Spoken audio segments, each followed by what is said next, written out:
মদিনার উহুদ পাহাড় 8.5 কিলোমিটার লম্বা, এত বড় পাহাড়, এত দূরত্ব, এত উঁচা যে মসজিদে নববীর এখান থেকে বারান্দা থেকে সেহান থেকে দাঁড়াইলে কি দেখা যায়? উহুদ পাহাড় দেখা যায় প্রায় 4 কিলো 4.5 কিলো দূরে, কিন্তু এখান থেকে স্পষ্ট পাহাড় দেখা যায়, এতটা উঁচা।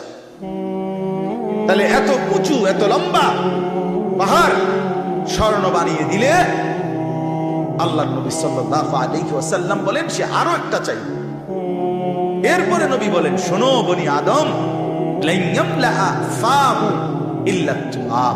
হায়, এই সাহাবীকে ডাক দিয়া বলছে, উবাই ইকরা আলাইয়া কোরআন শরীফ পড়ো, শোনাও। তিনি বলেন, আমি শোনাবো আপনাকে?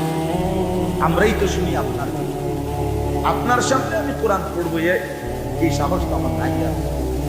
আল্লাহ নবী সাল্লাল্লাহু আলাইহি ওয়াসাল্লাম বললেন, আল্লাহ তাআলা তোমার নাম বলে আমাকে আদেশ করেছেন তোমার কোরআন পড়া। উনি 3 বার জিজ্ঞাসা এই কথাইটা। এরপরে আসাম্মানি আল্লাহ, ইয়া রাসূলুল্লাহ, আল্লাহ আমার নাম নিছে? বলে তোমার নাম? আমার নাম? হ্যাঁ তোমার নাম। আমার নাম?